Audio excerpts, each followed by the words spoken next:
Good evening, Warriors, and welcome into another edition of the R&R Sports Report. I'm your host, Randy Isbelle. With me this week is Mr. Erik Watkins, as he is here for Robert Hagan, who is still under the weather. Erik, I got you muted at the moment. I think we both hit the mute button at the same time to unmute you, and we remuted you there. But Erik, how's it going, man? I mean, despite my attire, I'm not terribly disappointed. New year, donning the hat. I've got cricket going on in the background. Life, at least for the moment, is good. Life is good. Yeah. Erik has basically become the third member of our show, all the way over from Florida, if you could not tell from the get-up that he is donning today. And again... Is it too obvious? Slightly obvious. Like I said, Robert Hagan's still under the weather. He talked to me a little bit today, and he's improving, but still not quite in shape enough to do this show. We did push it back a day because I had Lewis in basketball last night. I had some crazy stuff go on there. We will talk about that in due time, but we're going to have lots of fun today. We're going to talk about the Avista Holiday Tournament that wrapped up 2023, and Erik will kind of amuse me for a bit while we go through the 22 games that happened over a 3-day period at the P1FCU Activity Center, along with the 2 other games that happened at Clarkson High School. A lot of basketball action. to wrap up the past year. And then we will get into some all sorts of craziness. There were 4,216 bowl games, I think. I don't think it was quite that many. It made a few less than that number. It felt like it. And we will talk about it and the issues that NCAA football has going forward with the expansion of the playoffs and just the embarrassment, I guess you would say, of what they showed this year. It was brutal. Everything was really bad this year. All numbers approximate. That is true, Jesse. Of course, we will talk about the National Football League, mostly in our number 2. We'll break down the matchups that really matter in Week 18. Who could make the playoffs? Who's already locked in? Who we think might make a run? And will Eric's Jacksonville Jaguars mess things up? We will find out. That and a bunch more. Major League Baseball came out with their power rankings, their first one of the year. I wouldn't really bring it up, but I have to say I'm really shocked with how the power rankings came out. We will talk about that later on as well. And the other big football news that we will get to, the USFL and the XFL had been rumored to be merging, and it is now official this weekend as The Rock made the rounds and talked all about it. They have their 8 teams locked in. If only there was a guy who had been in the comments section and on previous shows who had mentioned something like this. I wonder. But the question is, does the merger bring in more fans or not? That'll be something that we will discuss later on. And Eric wants to talk live golf, I guess. So we will get to that. Well. You'll find out why. Bit of a big deal. It's not like, a widely known critic might finally be having a 180 about this and actually coming up with a legitimately good idea. I'm just saying. I'm not flipping a 180 on anything with Liv, but I'm also not well known. So I guess you're not talking about me. Let's just jump into it. I'll say this right off the bat again with a Wednesday show instead of the normal Tuesday show.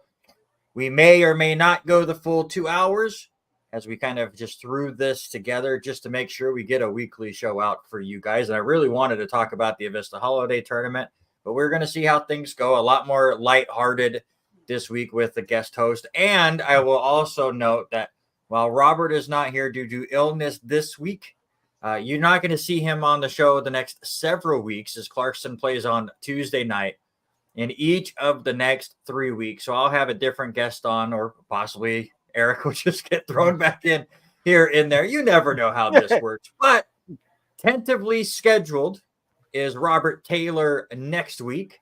We have been talking about getting him on the show many times. We have our own debates in our own chat several times, so it should be a lot of fun to talk with him as the NFL playoffs will be looming. So definitely tune in to that. And then again, we'll see how things go. But Robert will not be on this show unless things go wild again until January 30th. And then I won't be on the show that week. So who knows when both R's on the R&R Sports Report will be on the show at the same time. High school basketball loves to mess with our schedule. It has been proven a fact this year. It has just been a complete mess. All right, let's get into it. Avista Holiday Tournament. It was so much fun. Other than the fact that we did miss Robert Hagan there. He was there for the first 2 games before his body just gave out. So I always missed him through all of this. I was there for 18 of the 22 games that happened at the P1FCU Activity Center. I missed the last 4 on day 1 because I actually had my other job I had to go to. But I did everything I could to make sure everybody was up to date with everything going on. I posted a ton on the Facebook page. And I will say thank you and welcome to the nearly 30 of you that have followed us through those last 3 days. Hopefully you're not disappointed with what you have now followed, as we are not fully locally based as far as what we like to talk about, but there we go. There's an R. We got the R in the name. See, we'll just capitalize the middle R. Exactly. R, and I mean Eric, Rick, it all works. It works. We talk about a lot of Lewis and Clarkson and local stuff, but we will get into national stuff as well. So hopefully you enjoy the content that we bring you. It'll get more normalized, hopefully by the middle of February when Robert's here all the time. But again, I want to thank nearly 30 people that join the R&R Sports Report Facebook page. Put us well over 700. I appreciate all of you. All right, let's get to it. Clarkston on the girls' side rolled in the championship game, their second title in the 11-year Avista Holiday Tournament history. Give credit to Grangeville, very small school, Eric, one of the smaller schools in the state of Idaho. They are in the lowest level as far as the classes go. We'll say classes is the best way to go. But the Bulldogs put on a really good showing. They made the finals, but the Clarkson defense really showed up. Bantams with a 40-point victory in the final, 72-32, and it never really felt like Grangeville could get anything going. Eloise Teasley led the way with 14 points in that game, and Kendall Wallace was named your tournament MVP. The Bantams kind of came out slow in this tournament. I had yet to see them live until the Avista tournament and was a little disappointed with what I saw just compared to what I've been told. They were tied at halftime against Richland on Thursday and then ended up with a 13-point victory and then really struggled against a good Downey squad. And if you have not joined us or did not follow the tournament, Downey came all the way from the Los Angeles area to come all the way up to the LC Valley to play in this tournament. It was so cool that they made the trip, and they were very gracious while they were up here. But Clarkson came with a close 45-41 win. And again, just was not seeing that dominant Clarkson team that I kept hearing so much about. And then that championship game, again, a small school, but the Bulldogs had made a run, and Clarkson just straight up dominated in that game. We had Mike Tacko on the show last week to do the preview for that tournament. And the one thing he said is a lot of these teams don't play in these kind of style of tournaments until states where you play 3 games in 3 days. And I don't really think Grangeville ran out of gas, but it just felt like Clarkson got into their rhythm as the tournament went on, knew that they could shut down Grangeville. The Bulldogs were so fun to watch because they are basically a 4-girl team. They have 4 girls on that team that completely dominated. When they beat Lewiston in the opening round, they won that one 54-52 and just a slugfest. The amount of fouls in that game was insane. But Madeline Green, Maddie Thacker, and Addison Vanderwall scored 45 of the 54 points in that game. And then I got to grab my sheet again real quick because I'm blanking on Barger's first name, and I apologize as I did not put it in. Karis Barger scored several as well. She was more of the main point guard, the assist giver, if you will, for Grangeville. Those were the 4 main ones. Bench was a bit smaller, as you would expect from a small school, but they had a lot of fun. Going back to that game with Lewiston, I made jokes on our broadcast that if that game went to overtime, which it nearly did, nobody was going to be available to play. Lewiston lost their top 2 scorers, Addie McArcher and Reese DeGroot, with a couple of minutes to go. They both had fouled out. And the Bengals had 2 more players that had 4 fouls at the end of the game. Grangeville lost Barger, their main point or their main assist player. She had fouled out. And Grangeville had 4 other players with 4 fouls. It was getting very sketchy on who is going to come away with the win. And really the foul trouble played a part in that game as Grangeville had an 11-point lead. They got into foul trouble. Bengals came back, took a 5-point lead late, lost both of their main scorers, and did not score again in the last 2 minutes and ended up losing the game by 2.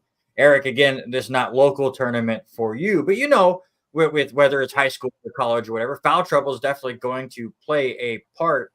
Just how difficult is it, especially at the high school level, to manage the foul trouble, but still really put on the tough defense that both of these teams really had to play?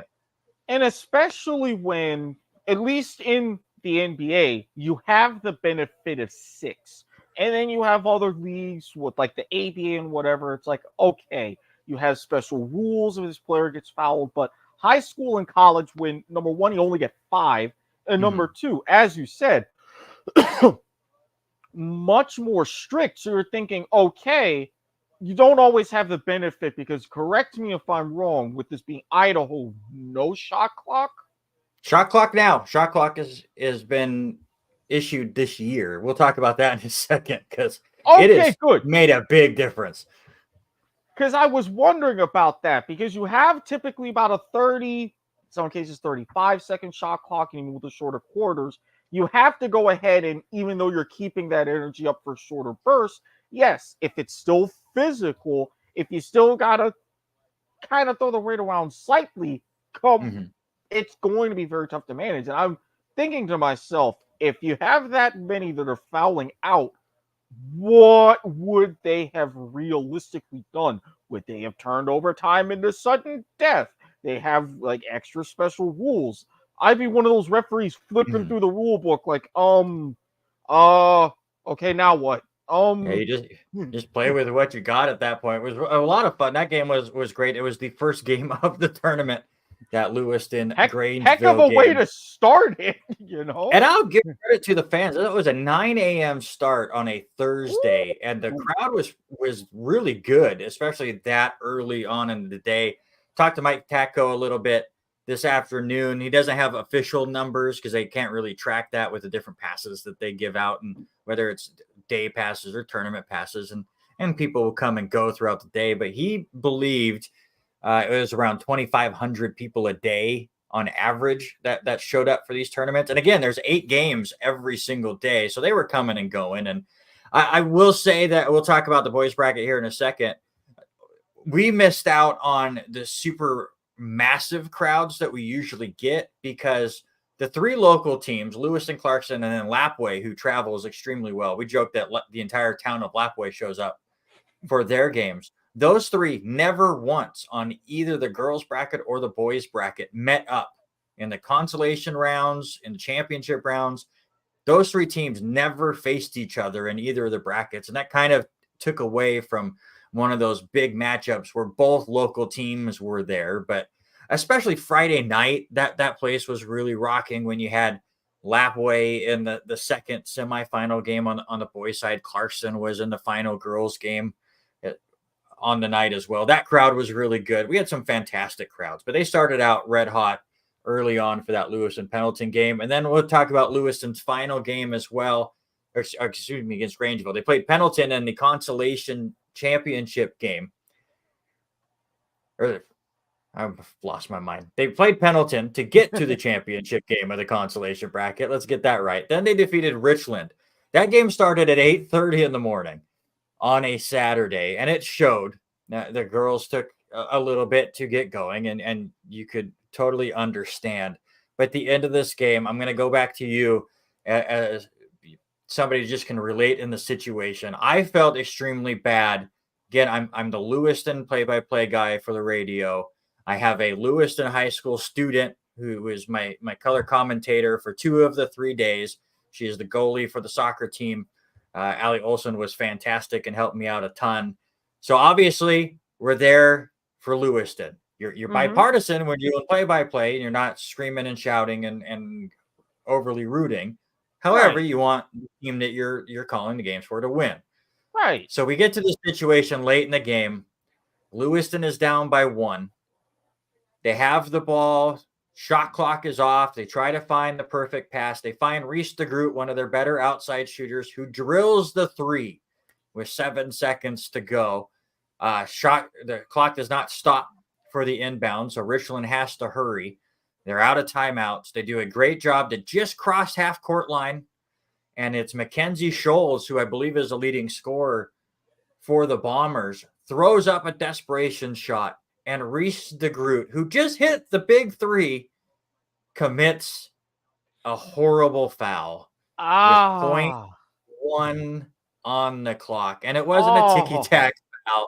There was a lot of contact, and you could tell on her face instantly she felt so bad. So the situation comes up. Scholes, a great junior for Richland, has to hit at least 2 of the 3 free throws to push it to overtime, hit all 3 to win the game. And I want to get your perspective on this because I had a tough time as the play-by-play guy watching Mackenzie Scholes miss all 3 free throws and her team ended up with the loss. I was gutted for her. She handled it well. You could tell she was upset and disappointed at the result, but I felt like I was more upset for her than she was. But how would you react if you were in that same situation? I just felt so bad. She's a junior in high school, and you put her in that much pressure. That's tough. And for something like that, you've seen it high school ball. I've seen it a couple times in college. The big free throws to win the game. You know it's all on you. It's stories that are going to be talked about. And when you miss in such a way, you hurt for them. I would be hurting for them. And anybody who would say anything like this and that or that, I'm just like, hey, this is a kid. It's in her case, she's a kid. Just give her some breathing room, have people around, talk to her, give her a hug, whatever. It's like, this will hurt, but this isn't it. There will be even bigger games, and you can work to get in this situation again. I would just try to have those kinds of words of advice saying, yes, this stings. It should sting, but it won't sting too much over time. You can bounce back from it.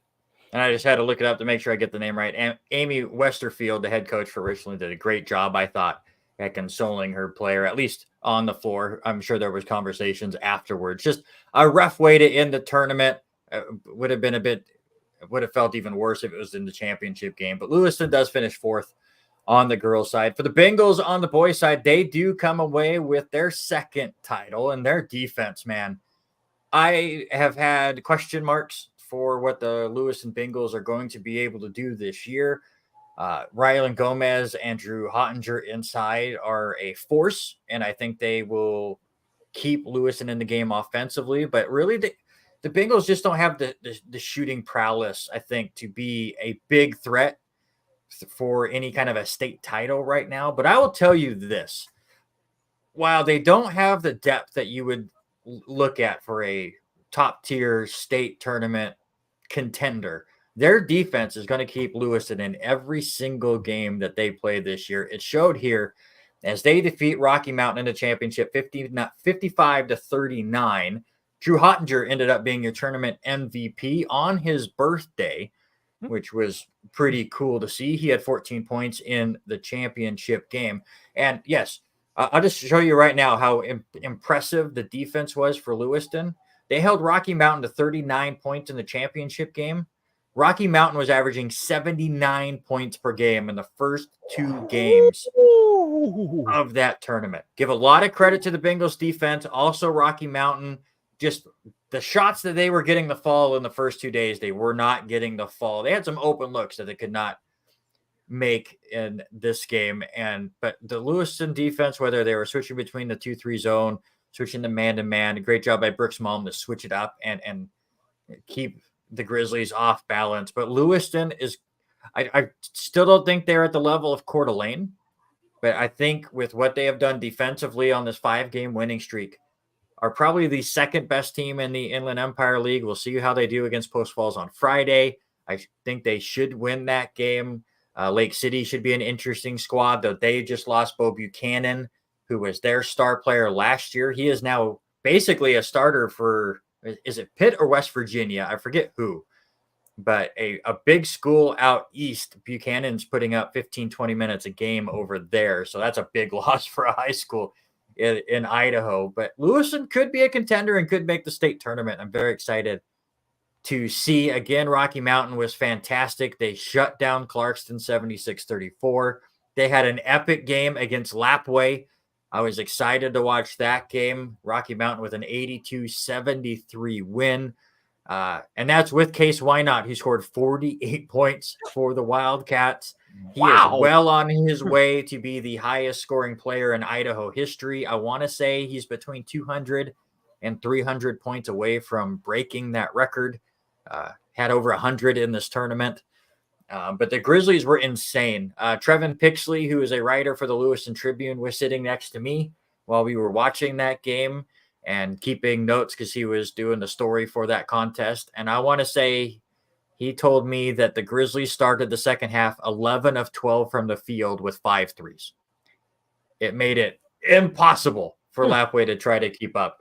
Either way, the overall, the entire tournament was a blast. We had a lot of fun. We always do. Next year, hopefully, it'll be even bigger and better. The fact that we had schools from 4 different states was really, really fun. And give credit to Mike Tacko and everyone that is involved with that tournament to continue to put it on and make sure everything flows well. I also want to shout out Lewiston High School. If you cannot make a Lewiston game and you do not like my voice and you want to watch their games at home, LHS has this amazing new production truck that makes everyone else jealous. They debuted it for the Avista Holiday Tournament. They were also at home last night for the girls' game. Search LHS Bengals on YouTube, and you can watch their broadcast. It is 100% student ran. There is no adults in the production truck. There are no adults running cameras. There's no adults on their play-by-play. It is all student ran. Davey Steele runs the program and oversees it, but he was running shot clock for most of the tournament, so he wasn't even available if something went wrong. And the kids did an amazing job. IdahoSports.com was there for the final day. They showed them off to the production truck, and they were jealous. We've had so many other people. They basically have a trailer truck, and it looks like if you walked into a professional production truck, it looks like a lot of them right now. There's on the back wall, they have, I want to say 4 or 5 monitors set up to all the different stuff. They have the switcher. They had 3 cameras running, and we're able to switch back and forth between them. They have a separate desk in the production truck for a kid to run replays on.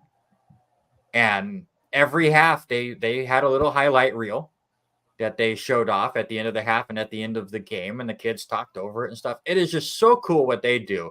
So go give them some love as well. They were there for all 22 games of that Avista Holiday Tournament. So just so much fun to watch them do that as well. And then real quick before we move on to stuff that Erik can participate in, let's finish off the local stuff. The Lewiston girls did lose to Sandpoint last night, 56-44.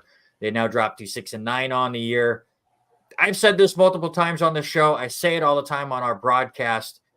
If Lewiston could just figure out how to start a game, this girls team is going to be really good, but you have to give them credit. They never quit. They were down 40-21 at halftime. It just felt like they were overmatched from a Bulldogs team that while they are lower, they're a 4A school instead of a 5A school. Their team is so top-notch. Bengals came rallying back. Were trailing by just 5 points early on in the fourth quarter, just ran out of steam and ended up losing this contest. They'll be back in action on Saturday at 3 p.m. against Post Falls. Boys will be in action on the road as they will take on Post Falls on Friday at 7 p.m. And then both teams will be in action on Monday. Monday night against Moscow. Girls will start at 5:30, boys at 7. I had technical issues yesterday. My portable device did not want to connect with the radio station, so I got to do the entire game on my telephone. Calling into the radio station and acting like I'm just talking to somebody for an hour and a half. We made it work. Everything went fine and dandy. Then I had a Lewiston student back into my car while it was parked in the parking lot. Luckily, she was super nice about it, hung out until I came out. We exchanged information. She was fantastic. I already talked to her dad. We're going to take care of it and all that. But just, it was not a fun start to 2024 for me. That is for sure. Since Hagen is not here, we will still talk about Clarkston. Girls will be in action on Saturday at Mount Spokane at 4 p.m. Boys have their first game of 2024 on Tuesday versus West Valley. They will be at 7 p.m. there, and that is why Hagen will not be on the show next week. LC gets back on the action at Friday at noon. The women will be in action, men at 2 p.m. as the Warriors will travel to take on Eastern Oregon. And then on Saturday, they travel to College of Idaho. Women will be at 3 p.m. Men will be at 5 p.m. And then one last bit of news for Warrior sports. Cruz Hepburn he's a really awesome kid. I've talked to him several times. I've called many of his games, whether it was basketball or baseball over the years, has continued to bounce around where he was going to play his collegiate sports. He's what happens when you're good at multiple sports. If nobody knows his journey, he first committed to play baseball for the University of Washington. And then after his senior year of high school football, changed his mind, and Coach Eck for Idaho talked him into playing for him, and he was going to play both offense and defense for the Vandals. And that was his new plan. And then after his senior year of baseball, which ended in a walk-off home run in the consolation final game down in southern Idaho, Cruz changed his mind again and committed to Lewis Clark State to play baseball and stay at home. He did play for the Warriors last year. He got several starts at the shortstop position as a freshman, but it was announced a couple of days ago that he has now changed his mind again. And now Cruz will, in fact, play football for Idaho next year, as he is committed back to them. So keeps bouncing around, and I wish him well. Obviously, I will be a little sad not to be able to call more of his games with LC, but Cruz Hepburn no longer with the Warriors. He will play for Coach Eck, and Idaho lost a ton of people through the transfer portal, so they are trying to rebuild there and went right back to Cruz, and we will see what he can do. Speaking of the transfer portal, let's get Erik back in this conversation. Why in the world is the transfer portal opened before the, 40,267 bowl games? I might have added some since the first number. Who knows? Because guess what? NCAA football continues to add bowl games every 5 minutes. But why do they open the transfer portal before these games get played? Here is the rub. And this is what I find both, I can live with it, but it's also infuriating. How NCAA football, especially at the bowl subdivision level, they're like, okay, regular season, your conference championship games, Army, Navy, after that, you are done. It becomes the gigantic free-for-all, which you would normally understand. It's like, okay, you have a lot of teams, 90 some odd teams aren't going to be playing past December. So you figure, okay, teams are going to be assessing the coaching staff, everything realigning with conferences. So the players are like, all right, I've got to maximize right now where I'm going to go so that way I can keep eligibility, all these rules and everything else. So I can understand that. But the thing is, at the same time, if you have all of these bowl games and all of these people you're trying to essentially show off and make this money, you want to curtail that, because at last check, it was well over 2,000. I'm going to say this again. Over 2,000 players entered the portal just this year. Okay, you figure 85 scholarship players at 130 schools. You have roughly 10,000 players overall, but that's still a 20% churn. That number should be looked at and be like, okay, why is it this many? That's my big thing. Because, like, with the bowl games, as we talked about, most of them, unless you're getting some extra boost in NIL money, extra sponsorship, or you really love the swag bag, or in this cases, the food that you can eat afterwards, which would be my favorite, not everybody gets to experience that. Not everybody gets to enjoy that. Not everybody really wants to or gets to be a part of that. So you're just like, okay, I'm out. But you would have to think something can be curtailed, because closing the window before bowl games isn't going to help that much. You're still going to have these huge runs of players just like bouncing, disappearing, whatever. So it's like, it's maybe closing it, but I think it's going to be other issues that really need to be looked at. Yeah, it is wild how many of these students are transferring. It's even more when you look at the FCS of those players like Idaho, who lost a ton of players who now want to move up to the FBS, where they could get some NIL money. And I absolutely do not blame them. Go get yours for sure. it's just wild to me how much movement there is in college sports. I get opening this whole transfer portal because coaches leave all the time and kids kind of get stuck in programs, or they feel like what they signed up for is not exactly what they were looking for. And these are young adults, and Mhm. there's a lot of change going on. And I am not somebody that is going to sit here and say, oh, you signed on with this scholarship. You were locked in for 4 or 5 years and there's nothing you can Right. do about it. However, we've talked about it on this show so many times. We're going to talk about it some more when we get to the other aspects of this postseason. But college football and college sports in general, but especially college football, is so much more becoming a professional league. Mhm. That is where the issue is coming in, and we've talked about the Super League idea with stuff that you've brought up. We're talking about uh, Chip Kelly's Yep. idea Chip last week. Kelly. I was Mhm. blanking on his name for a second, but the way he wanted to interact with it. Is there a way that college football can set things up where you sign a 2-year scholarship where you're locked in for at least those 2 years and you're not bouncing around? How many of these players that are going to enter the NFL draft in a few years from now, and they're going to have 4 different schools on their resume because they keep bouncing around to make things work? Classic example is JT Daniels. Well, first quarterback to start a game at 4 different schools. Jesse brings up a point with those who are declaring for the draft, like Cam Ward, who was in deep talks with coming Mm-hmm. to the U and playing for us. You're just like, okay, if I have enough tape, everything is going to hurt with injury and everything else. I think that with the shift in other sports, especially if basketball does finally pull the trigger and do the same thing that say, hey, if you go to college, you'll be locked in for 2 years instead of one, but you could be drafted out of high school.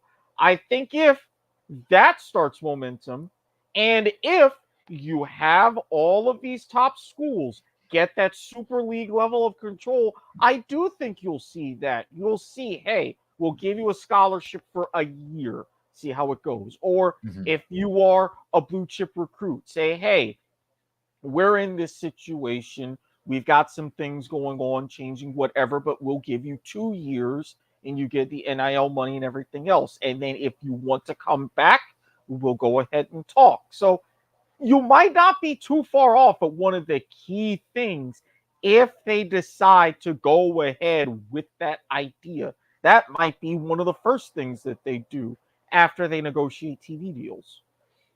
On top of it, we'll talk about the ridiculousness that was this year in bowl games, but another idea that I have heard circulating around, I think it was with the same stuff that Dan Orlovsky was talking about, and we'll talk about his idea here shortly, is just getting rid of bowl games, period.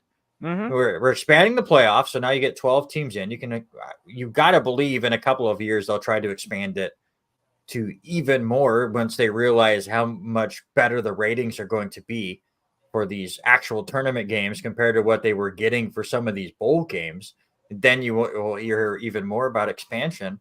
But you see it with Florida State. And this was a prime example. And I know so many people came out there when they got destroyed by Georgia and went, see, this is why they shouldn't have made the championship for. For one, you're wrong, because Mm-hmm. if your idea is correct, then we don't play the regular season game. Just pick the 4 teams that on paper look the best, that you think would have the 4 best games. You say, all right, you have 6 months to prepare, go have fun. And then we just play our tournament games. Florida State earned their right to make the tournament. In the NFL, do I think the Tampa Bay Buccaneers can run the table? No. But do I think that they should not make the playoffs because of it? Of course not. Like, if they win this week, they will have earned their right to play in the postseason. Florida State earned their right to make the postseason. Again, next year, all of that will change. But for those that are going, well, Georgia crushed them, so the committee got it right. 29 scholarship players for the Florida State Seminoles did not play in that game, including their top 2 quarterbacks. One of them was injured. Then their backup decided to enter the transfer portal. Both halfbacks, both wide receivers, their starting tight end, 3 of their starting defensive linemen, 2 of the 3 starting linebackers and 3 of their starting secondary players. Most of those players would have played if they made the tournament, which again brings me to my point. Cut all bowl games. Nobody wants to watch them. Nobody wants to play in them. And for those that go, wow, yeah, well, I played in this bowl game and I played really hard. We all play really hard when we get into our other competitions, but it doesn't matter. I'm going to disagree with you slightly, and I've done some digging on this and has like my own thoughts. I look at FCS. They have not just the Celebration Bowl, the HBCU championship, but they have a couple of other bowl games. Division 2, which, mind you, has an even bigger playoff at 28 teams. They have a handful of bowl games. Granted, some of those teams, if you look at it, they have god-awful records, but they have the bowl games on campus sites and everything, and even Division 3, you have a few of them. If you have games in warm weather or exotic locations, like Hawaii, like the Bahamas, parts of Florida, California, as a reward for top-tier teams who just don't quite make it in, but you say, hey, you still had a great enough season, have those rewards, get those big trips. I'd be fine if you only had, say, 5 or 6. Yes. Cap it at 10. No more whatsoever than that. So that way, you have those 20 teams along with however many other teams make the postseason. 12, eventually 16 down the road, whatever. That is your perfect balance because you're like saying, hey, we were great, we just missed out, but we get an awesome vacation and some swag and everything. We have the one game, then we go ahead and wrap up. And I think if that were the case, you would still have a lot of players say, you know what? I'll take that trip to Hawaii. I'll take that trip to Bahamas. I'll go down to South Beach for a one-game experience and everything else. And then I'll see what happens after that. So don't cut them entirely, but just trim them way down to your top tier spots. No disrespect to the famous Idaho Potato Bowl, but you can disrespect that. I'm going to disrespect it in a minute. If you give me Nassau, Bahamas versus like Boise, Idaho in December, I'm taking my sunscreen. I'm heading to the Caribbean. Simple as that. Yeah, I'm with you there. I have a handful of special games to celebrate some of the teams that just missed out.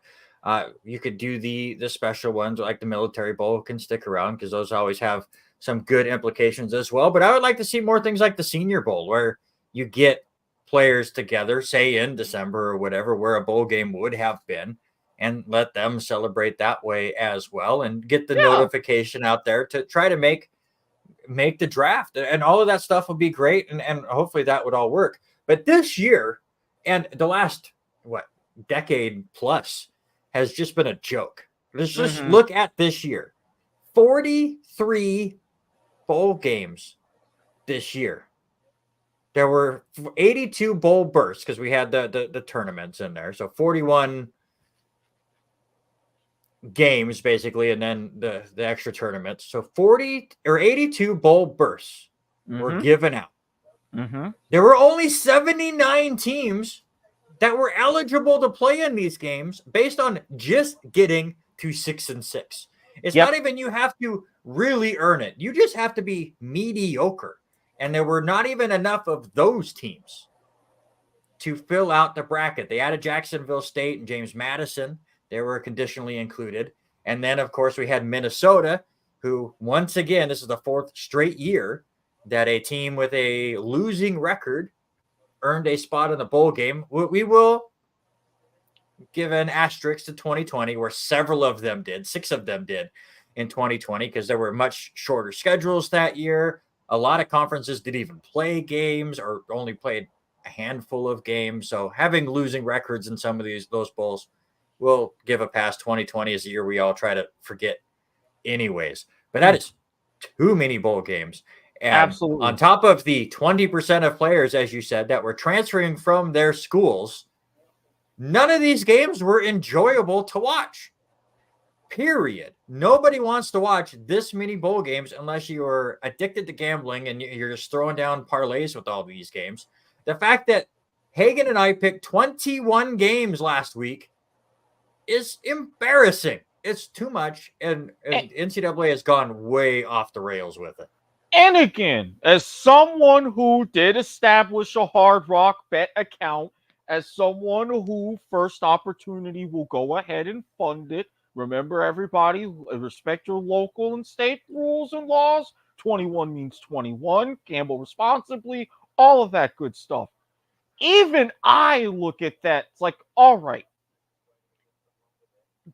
where does it end? And I like the gimmicks. What happened with like the Pop-Tarts Bowl? And we'll talk about it. With like some of the sponsors and everything.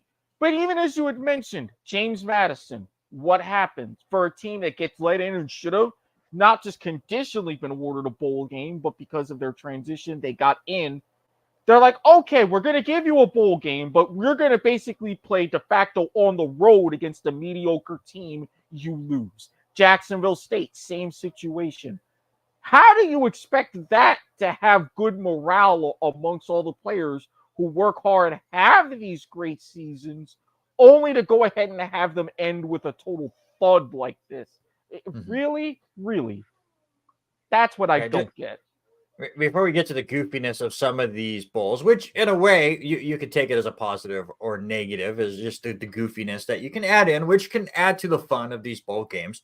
But again, add it to the celebration of such, not make it the end all be all. But just to drive home the fact that there are too many bowl games and too many teams make this tournament. There were 14 teams in the Athletic Coast Conference this year. 14 teams in the conference. Are you telling me 11 of them deserved to play in the postseason? 11 of the 14 teams in the ACC played a bowl game this year. We were one of them. Losing in the Pinstripe Bowl to Rutgers. I'm like, great. Bowl game, have that experience and everything else. When I saw that we lost, I was like, whoopity-doo. And then when I saw who was entering the transfer portal and everything on our end, it's like, well, what's the point? That.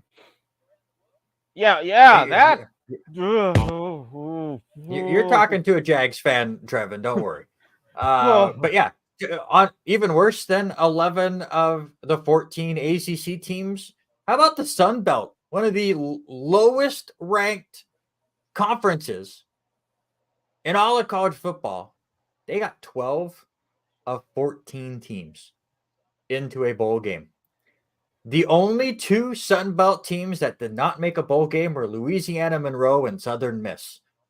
So we had, in 12 of the 41 normal bowl games, Appalachian State, Arkansas State, Coastal Carolina, Georgia Southern, Georgia State, James Madison, Louisiana, Marshall, Old Dominion, South Alabama, Texas State, and Troy. That just screams ratings, doesn't it? I'm so ready for bowl games to disappear. I used to love bowl games 20 years ago when we had 12 of them. So did I. I cannot watch any of this mess anymore. No, it just went from, okay, we're going to reward these athletes. Trust me, and even in my 10, the Pop-Tart Bowl will stay. It will stay. Have no fear. I am all for edible mascots. That is safe. Don't get me wrong. But it used to be rewarding something special. Again, big trips. You had a big prize if you were playing for a national championship. But then sometimes it just started this creep. Like, oh, there's still college football on every day. Hey, I could get used to this. And then it got to the point where it's like, why? Mm-hmm. Simply why? And even as you said, for your senior games, like the Senior Bowl, that's great. And you are bringing back, the one with you have the East-West Shrine game still. That's great. You have the one that was originally in Hawaii, that All-Star game, which that got moved for obvious reasons. So you have a few of those that you can also look forward to. So all of that, and even for getting that tape, great. And going back to a comment like Jesse had mentioned, as far as warm tropical locations, stick to those. Do we need all of these games in places like North Carolina or New York or what have you? Come on now. These aren't even just ratings. These are cash grabs for those cities and towns, which I understand some of them are hurting, but how much do these games with mediocre teams really help? Yeah, it's just rough. And the fact that some of these games are a month after the regular season, of course, these players are going to opt out and get away from these bowl games. It just makes sense. Jesse brings up a good point with the Pop-Tart Bowl. We'll talk about some of the bowls that decided just to have fun with their goofiness and their weird names and just had fun with it. And in a way, it's a celebration and something the players try to play for to get their coach dumped in something. And we'll bring up some of those because the food celebrations just kind of took over 2023. I know they did not start this year, but they seemed like they were all over the place. West Virginia's coach, Neil Brown, gets dumped with a bucket of mayo. That is a punishment, not a win. But again, it's a reward to the players. They get to dump their coach in mayo. I guess that's work. Lincoln Riley, and give credit to USC. Duke's mayonnaise is delicious, by the way. I'll stand by that. But how long was it in that Gatorade bucket and getting warm and gross? And I don't know. Lincoln Riley gets dumped with eggnog for USC getting the win in their bowl game at the Holiday Bowl. Notre Dame, of course, gets dumped with Frosted Flakes for winning the Tony the Tiger Sun Bowl. Cheez-Its were dumped on the Tennessee head coach. Fries were dumped on Georgia State's coach, of course, for the Idaho famous Potato Bowl. And as Jesse said, a giant Pop-Tart was eaten by Kansas State. That celebration won everything with the Pop-Tart mascot going down into holding up the sign. Thing. It's like my dream's coming true. Give credit to Pop-Tart for just having a blast with their bowl game and at least making it original and fun and just being goofy. Because guess what? The 847,000 bowl games are all exhibition games. Pop-Tart understood that, had a lot of fun with it. And I will agree. If we only have 10 remaining, let that be one of them. Or you know what? Let Pop-Tart sponsor the national championship game. You know, Kellogg, y'all made some business decisions. Y'all split up. If y'all do not want me to spread the history of how cornflakes came to be, do justice to this for all of us. Get in on it. Pop-Tarts and Dr. Pepper all the way. And Haley talks about all these cities that get help from these events. It's not like Lewiston, where we have the NAIA World Series and we look forward to it every year. Like, New York is not begging for another sporting event. So we have the Pinstripe Bowl. There's some smaller towns that sure it's going to work. And Boise getting an extra game, I'm sure that helps the economy a little bit. Yeah. But Vegas isn't hurting for another bowl game. All the cities in Florida that are hosting these bowl games, they're not hurting either. So it's not like little old Lewiston hosting a tournament. It's completely different. But yes, yeah, like Jesse said, Pop-Tarts won the bowl season. And it was, other than these two tournament games we're about to talk about, that was the only positive I got from all of these postseason games. But let's get right into it. The two semifinal games, and I'll tell you right now, I watched very little of all the other bowl games. I just could not get myself to do it. But just watching these two semifinal games, you could tell the intensity was different. And this is why the playoffs are expanding, and it should only be this and a few other games, just in the end.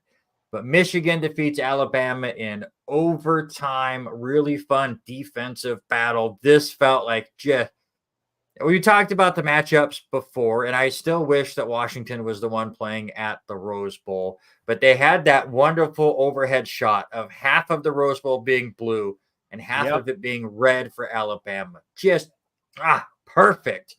Michigan comes away with the win. Just overall thoughts on that game. everything descending from the San Gabriels on La Pasadena, the scene. That's why it's the granddaddy of them all.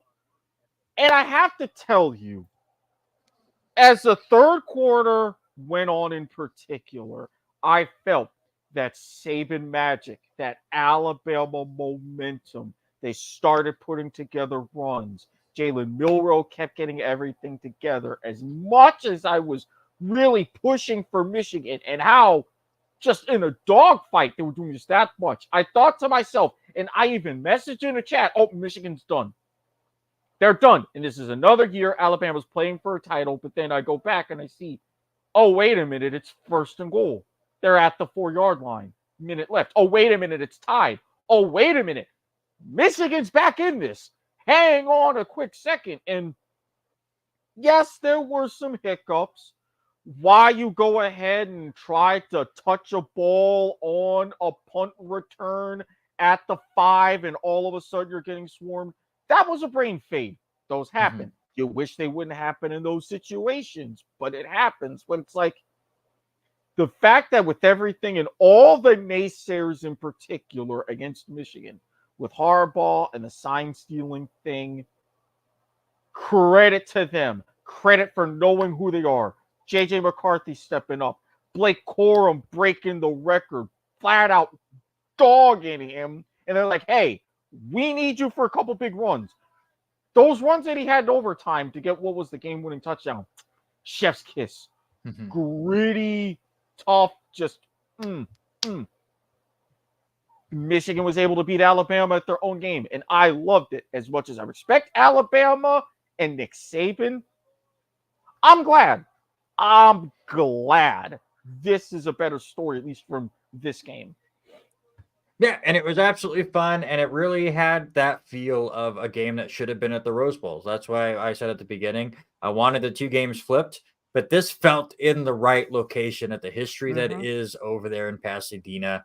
And it was fantastic. Most of the game being played in the day, and then all the fireworks happening as the sun goes down.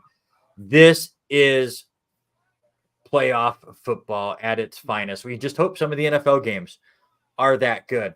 And then we go from that game to Washington and Texas, which was more of an offensive shootout, which we kind of expected. And again, that works with it being on the turf.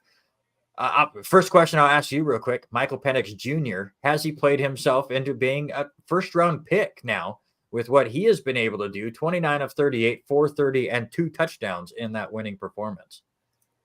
I'm going to put him on the fringes. I know Mel Kiper, that we're talking about in the game of the big board, he was the 5th quarterback, and I said he's moved himself up. I really think of all the quarterbacks right in the top 3 to be considered. Now, whether that means mid-first round, even staying at his new home in Seattle, going to the Seahawks, maybe a little bit later, I could see it, but if they say beginning of day 2, I wouldn't be terribly surprised. And then we got to talk about the horrendous time management for Washington. I still do not understand the thought process of running the ball right up the middle 3 times instead of just kneeling it. I know a lot of people are saying, well, the game's not over. You can't run out the clock without a first down.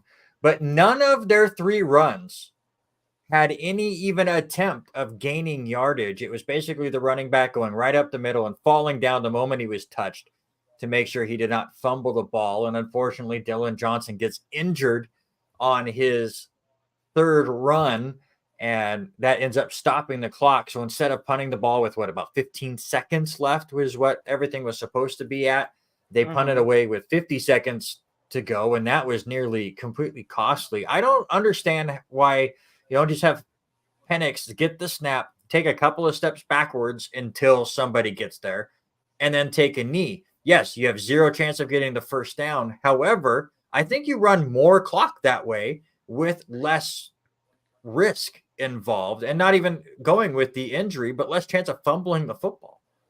Now, if there hasn't been this latest trend of defensive linemen and everyone crowding around, bum rushing the snap, I would agree with you. But in that situation, especially if Penix is taking a couple steps back, they were anticipating Texas bum rushing those snaps. So it's like, okay, rather than risking Penix getting hurt again, someone who's already dealt with multiple season-ending injuries while he was at Indiana, that's like, we know we're running still a risk of someone else getting hurt, but it's nothing for them to bum rush. As you said, go ahead, get touched, and just boom, flop like a fish. I'm fine with that in that circumstance because of bum rushing the snap even on a kneel down. I do think there's an argument though with that setup and knowing that the defensive linemen were going to try to bum rush the snap. That's a perfect time to have a fake snap call and try to get an offsides and gain your 5 yards, and then you can run some more clock and just try to wrap up the game that way. But just I hated what they did, and they made it really entertaining. Texas got down there, had a chance late. They got down to what, the 13-yard line before just being unable to get any kind of a pass. None of those passes were even close, which kind of took away some of the drama. But just, I mean, give credit to Texas. They played well. Washington moves on to the championship game. And real quick, I'm just going to ask you straight up, offense or defense, who do you got, Michigan or Washington? Defense wins championships, and in a battle of future Big Ten opponents, I'm going with Michigan. Washington, they're good. They've got a lot of talent. Harbaugh, a little bit of familiarity with Penix, again, going back to time at Indiana. There's going to be a little bit of special game planning. Wolverines take this one. Yeah, I'm with you. Give me Michigan as well. I was crushing these bowl picks until last week when there were just far too many. Hagen does end up winning our bowl pick'ems this year because I just stopped caring and was just picking names. However, we are both 2-0 in the actual playoff games so far. I have not heard from Hagen who he will be taking in this championship game, but I am taking Michigan. And I do believe this will be the last coaching game in college for Jim Harbaugh. Do you agree? I don't know. It's tempting because there's a lot of links with the Chargers job, especially with getting a general manager, Washington, a few others. But if the rumors are true, and I've heard about this, if you're staring down the barrel of 10 years, $125 million, knowing that you're in a national championship game for the first time since 97, if you win, the pressure's going to be off pretty much that entire decade. Even if you lose, you get a few years pass. Compare that to the state of the NFL, what happened with him in San Francisco while he was building something. That's going to look awfully tempting. If that's true, if it's not, he'll at least put out feelers for some of those NFL positions. Yeah, and there's going to be a lot open for him to choose from when that comes time. We'll talk about that in the second hour as Black Monday is quickly approaching. We'll see who Erik thinks will still have a job come Tuesday morning. But the other last question before we move on to the NFL, this is the last year of the Pac-12 as we know it. We'll see what Washington State and Oregon State do once all the legal stuff gets out of the way and all these other schools actually formally leave and what they want to do in the long run. But how weird would it be to have teams like Washington run off for the money and then a Pac-12 team finally win a national championship in what feels like, what is it, 20 years since USC won? The Thanos memes would be incredibly savage. I wouldn't mind Washington. I wouldn't mind Washington winning just for those, because people are already saying, oh, they made the championship. What did it cost? Well, everything. Just the ultimate, whatever you want to call it. Have them lift that trophy and say, so long and thanks for all the fish. See you in Indianapolis or whatever. It would just be if you thought the realignment was weird now, and I even mentioned Florida State's going to be like, see, that could eventually be us. That could be us. Come on, lawyers, get on it. Get on it. Yeah, I don't expect it to be too long until Clemson and Florida State bounce from the ACC as well. All right, you are watching the R&R Sports Report. It's our holiday edition. We'll be back in the studio come February. But again, a special Wednesday show because I had a basketball game last night and Robert Hagen's still under the weather, unable to do the show. So thanks for hanging out with us here on a special night. And for the 30 people that are new to this Facebook page, welcome. Hopefully you're enjoying the show as well. Next week, it'll be on Tuesday night, 6 to 8 p.m. is the scheduled time. Robert Taylor will be the guest host with me. We'll be talking about all of the super wildcard weekend matchups and so much more when we get to that. So thanks for hanging out so far. I got a whole nother hour to go, and now we're going to dive deep into the National Football League. And Robert Taylor brings up Snead snubbed for the Pro Bowl. I didn't even realize Pro Bowl names came out, nor do I care. The Pro Bowl does not matter to me. The lists do not matter to me. I get it. They mean stuff for contracts and the players care about those, but they obviously don't care about playing in the Pro Bowl games. So I don't care. I don't even know who's on it. I don't know who else got snubbed, but now to be fair, if some of those are eyeing flag football is at first practice and maybe making the call for Team USA in 2028. I'm just saying.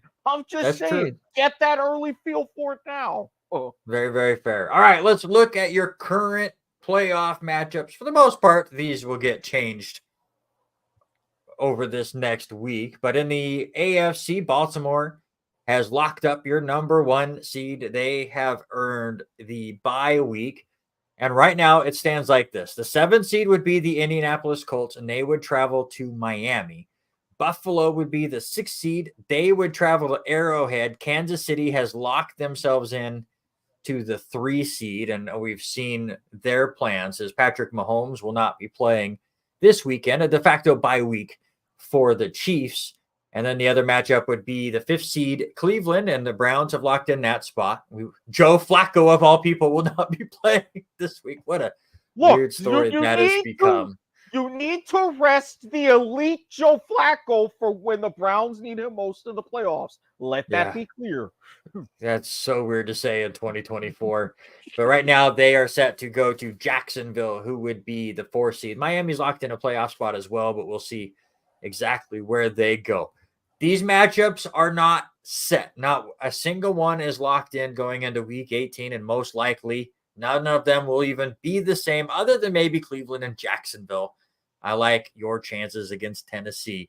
But if these are the 3 matchups, what one really stands out to you for that super wild card weekend? I'm going to go Homer, and not just because it's the home team, because Jacksonville and Cleveland have a very underrated history. I said in my blurbs for the power rankings, fierce rivals back in the AFC Central days. I still remember, and this was when I was up in Maryland, watching this game in Cleveland to where the referees had to stop the game, tried to call the end of the game because of a fluky review situation on a double spike and a catch. And all of a sudden, they're getting pelted with batteries, and it's a whole big thing. If that's the matchup here in Duval, I'm telling you now, we're going to show up. Dog Pound's going to be there. They're going to be loud. And with how we have played down the stretch, especially the health of Trevor Lawrence, if we go ahead and finish the job, against that still stingy Cleveland defense, how do we hold up? How would we hold up? I would be very intrigued in that matchup. Yeah, absolutely. And like I said, I feel like that's the one that you can kind of start to put down in pen. Jacksonville could definitely lose this weekend, and it could really shake things up. I would have loved to have seen the Buffalo and Kansas City. Obviously, they've had several playoff meetings over the last couple of years. Kansas City keeps coming out on top.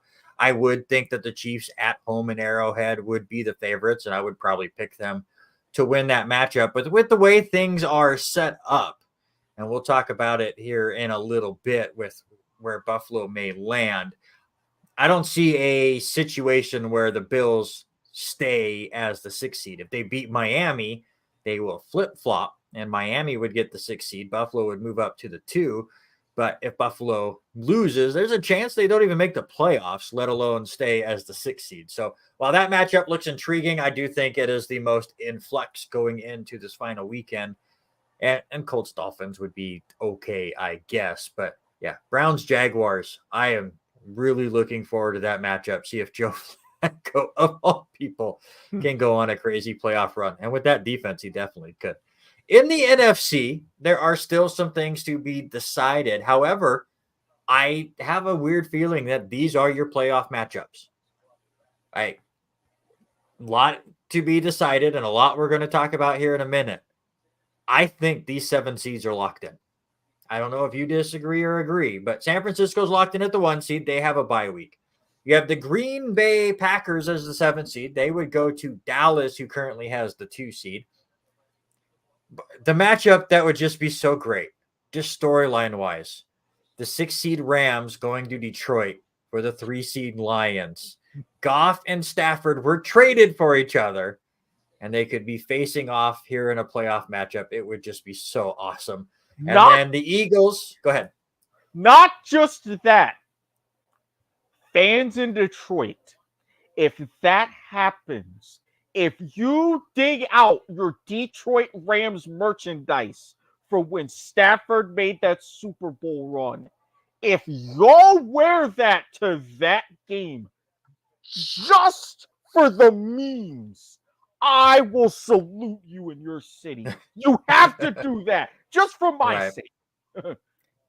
And then, of course, the Eagles, the 5th seed, would go to Tampa Bay, who would win as a NFC South champion, I guess, and be the 4th seed. They would earn a home game for winning their division.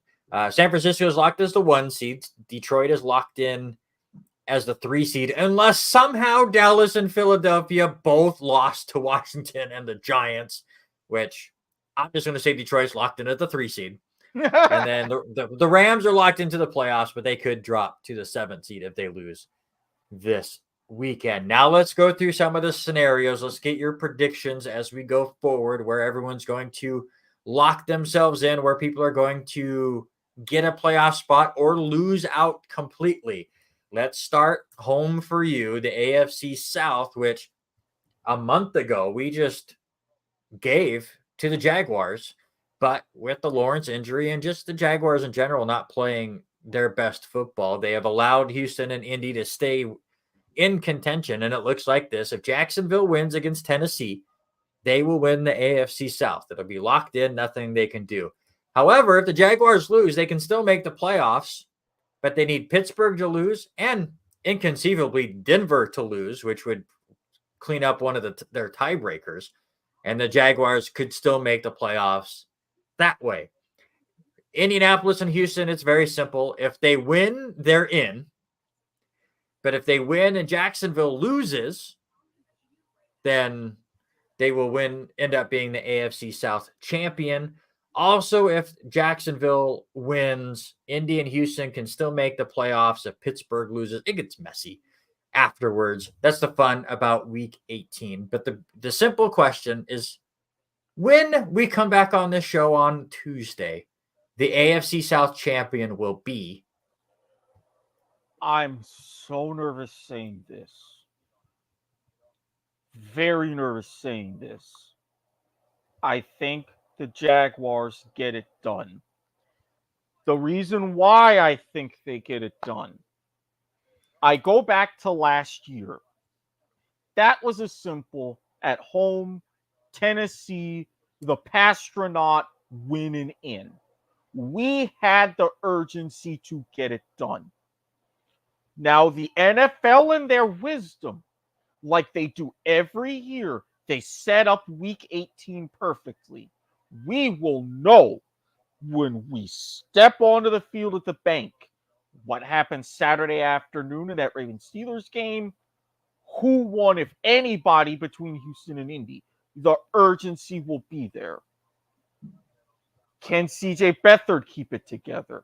Can our running backs and everything keep it together? Can our defense keep it together? Can we match that urgency one more week? We know the situation with Tennessee. We know Tannehill's going to be under center. We know King Henry's going to be there. For the love of God, please come home. I will make that plea until you retire. I think we can do it, but it's going to be another situation where we have to start and pounce early. If we can take the Titans out of the game by halftime, I will be breathing easier. If it's close, I will be panicking. I will be throwing things. I will be doing stuff that I probably should not mention on this show, so I won't. But things will happen. It could get weird. Yeah. I'm with you, though. I'm not as passionate, of course, but I do think Jacksonville will take care of business on Sunday. Other question I'll ask you is who's going to win between Indy and Houston on Saturday? Who keeps their playoff hopes alive? I'm going to give it to Houston. As much as I love the Florida man, what Minshew and everybody has done in Indianapolis, this is a Texans team that for the first time in forever, and only the second time really in their 20-year franchise history, has a lot of hope. And that hope is justified, and they're keeping things together. And I think Stroud will have one more good one to say, hey, believe in this team. Don't wait for the United Football League just yet. We're still here. Yeah, Stroud coming back from his injury last week has been really good for Houston. They were horrible without him, and that's why I think they do get the big win on the road. Pittsburgh definitely needing a win this weekend to keep their playoff hopes alive, get a bit of a break with Baltimore locking up the 1 seed. They'll be resting a lot of their players. As it's already been said, Lamar Jackson will not play. I'll just ask you real quick, though, before we get to these other scenarios, is it wrong for Baltimore to sit Lamar Jackson and have him not play for 2 weeks? They've done it before, and it did not have good results. I wouldn't entirely sit him the whole game, but I can understand rather sit him the whole game or be in yet another situation where he's injured right before the playoffs. You can overcome rust. You can't overcome injury. So I do get it from that perspective. Stick with the AFC and, of course, Sunday Night Football. And you talk about how the NFL does a great job with their scheduling, especially for this last week. And what a matchup we're going to have for the final regular season game. Winner between the Miami Dolphins and the Buffalo Bills will be your AFC East champion and will be the 2 seed. If Miami loses, they still make the playoffs. They have the better record. They would be the 6 seed with the loss, and they're in. Buffalo, if they lose, could miss the playoffs if both Pittsburgh and Jacksonville get wins. So the question is, will the NFL have their scenario locked in where the Buffalo Bills will either be the 2 seed or eliminated when they take the field on Sunday Night Football? I honestly think so. I think Pittsburgh, knowing that they have life, could, through everything that's going on, finish 10-7. I've already said what I think with Jacksonville winning the division and getting in with our playoff seed. Bills Mafia, y'all are going to be sweating. I'll be damned if you're not in the perfect position to circle the wagons come 8:15 Eastern on Sunday. Yeah, I am rooting for Pittsburgh and Jacksonville to win just to add to the tension that will be on Sunday Night Football. At least with Miami, if they lose, they stay in the playoffs. However, a loss guarantees a trip to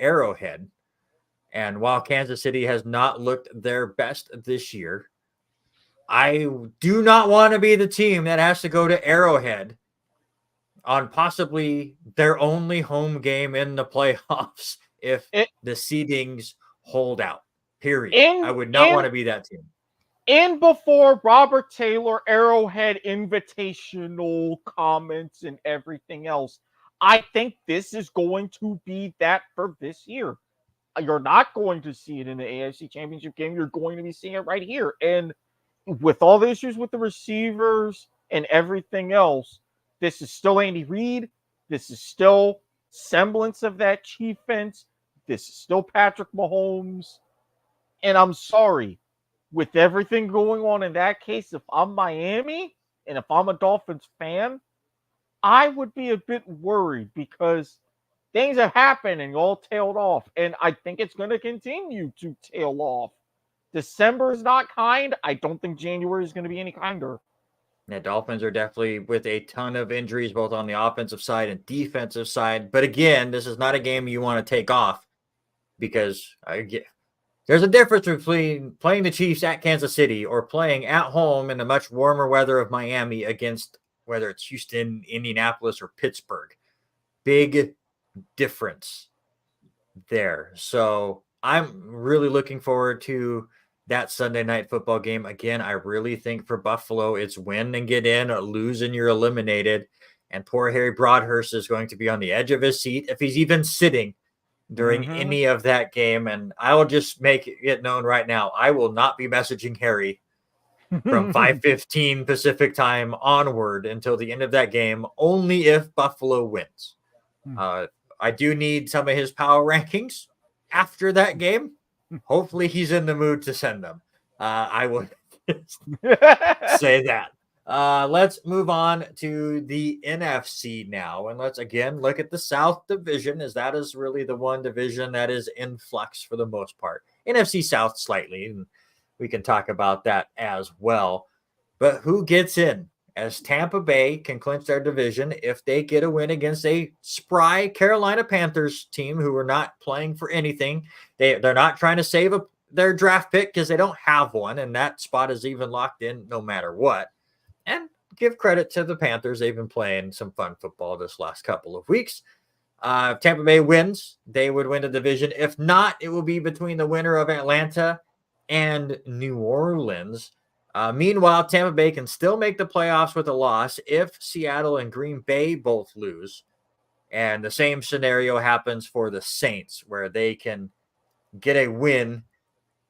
Look at it right. So Tampa Bay wins if New Orleans can still make the playoffs if they win and Seattle and Green Bay loses. So we somehow could have two NFC South teams make the postseason, which would be wild to me. First question is, who wins the NFC South?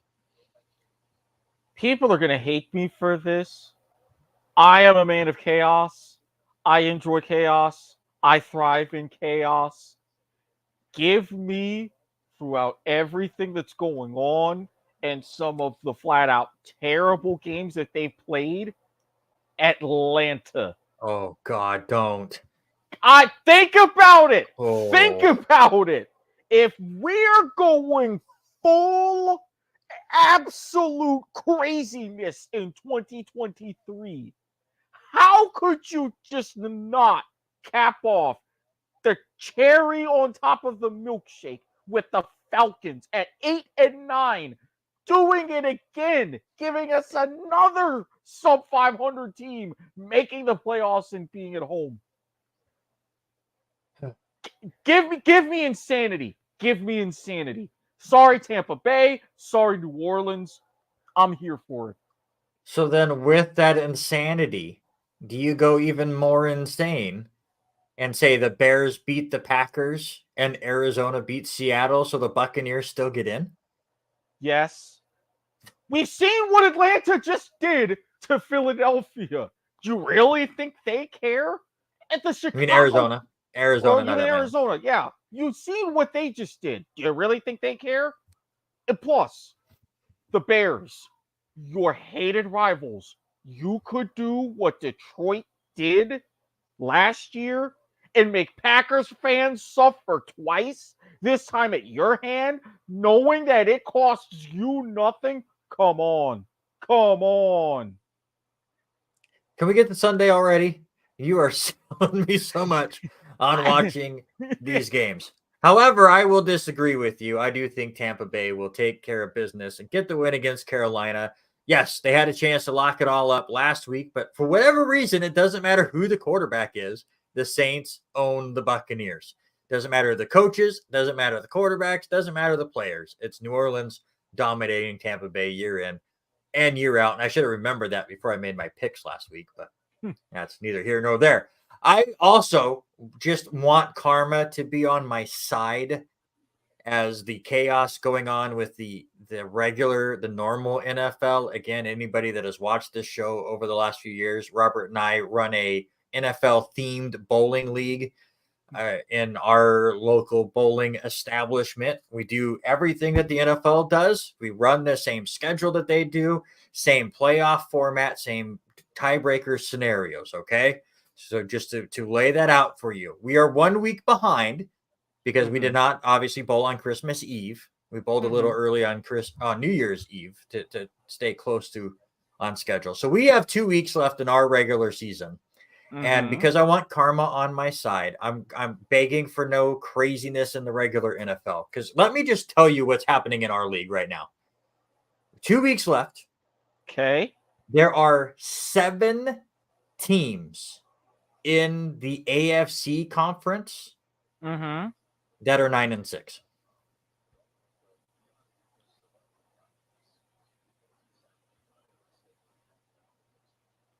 Yeah, carry the one.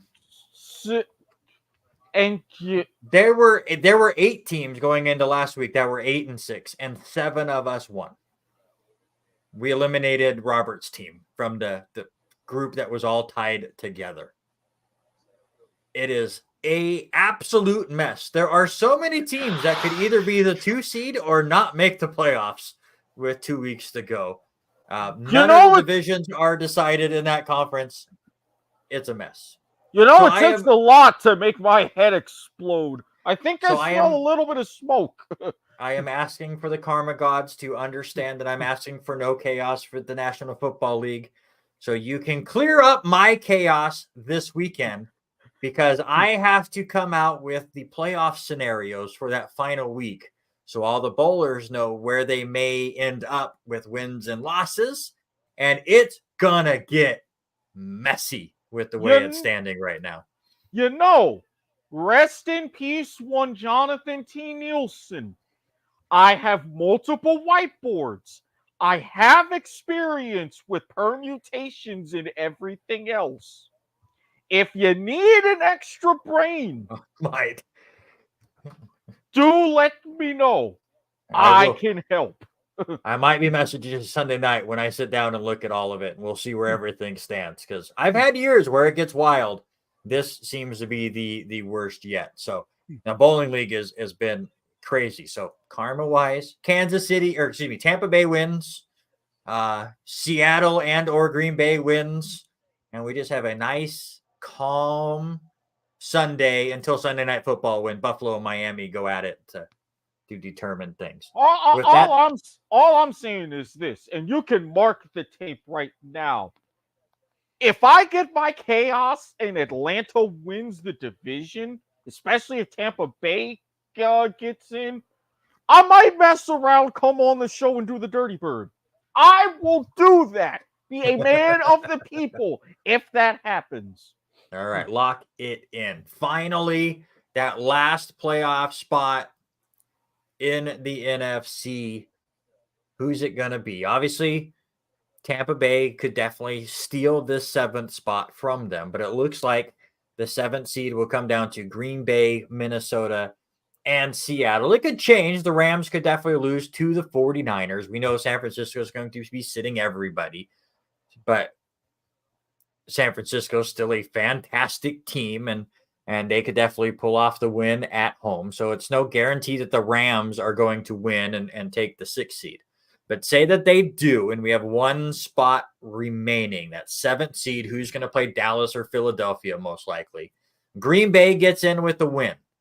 But they're playing against a Chicago Bears team with Justin Fields, who's playing for either his job at Chicago or an audition for Chicago to trade him off, as the Bears have the number 1 pick. Most people think that they need to take Caleb Williams. I disagree with that, but a lot of people think that they need to take a quarterback there. So Justin Fields will definitely be trying to ball out on Sunday. Again, Green Bay wins, they're in. They can also backdoor their way into the playoffs. And I love this scenario.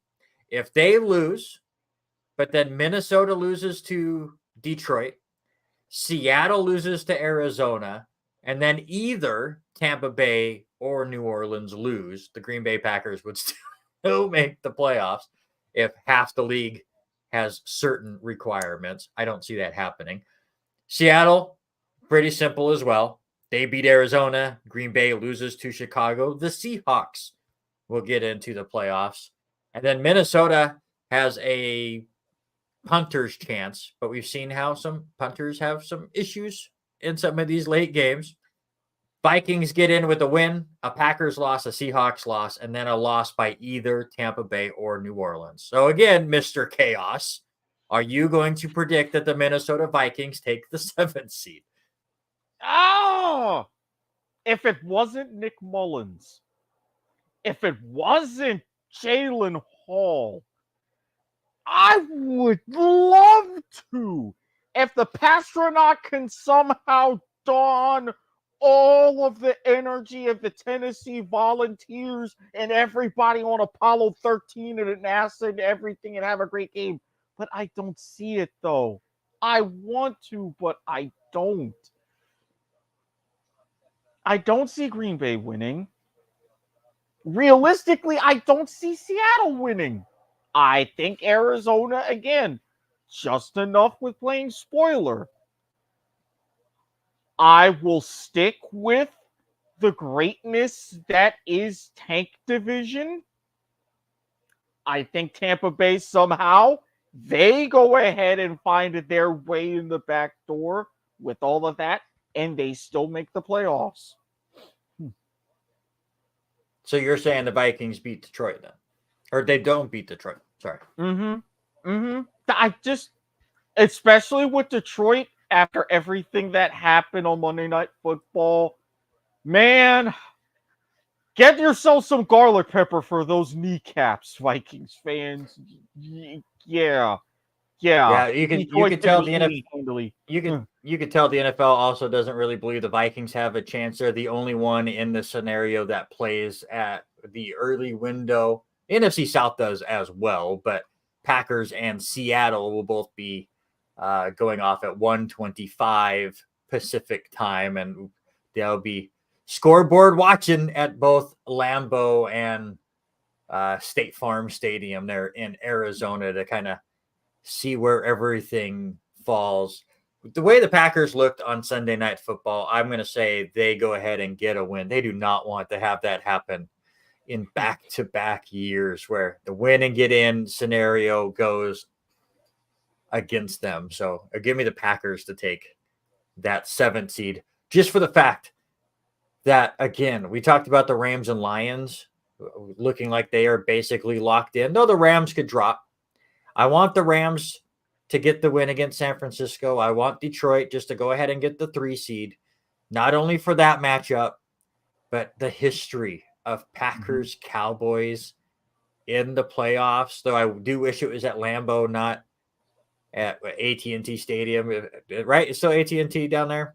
Still AT&T Stadium, yeah. Would much rather be at Lambeau, but the history between those two teams would make it all worth it. And I'm kind of rooting for that kind of a history deal for Taylor and I to talk about next Tuesday. All right, let's move on. We talked about the good teams, the teams that are playing for the postseason. Let's look at the coaches that might be coaching their final day at their current jobs. That is a word apparently I cannot say. We've already lost Frank Wright. So I'll ask you real quick, has Chris Tabor done anything to hold on to that Carolina job? I'm sorry. Did you see David Tepper being fined $300,000 for throwing a drink at a Jaguars fan? That speaks volumes in my Yes. mind. The man I'm who loves to get rid of coaches. Next up. Again, I'm just bringing it up for all three. I do not think he's earned enough at all. Carolina will be looking for somebody new in the offseason. I'll ask the same thing. Brandon Staley was fired for the Chargers.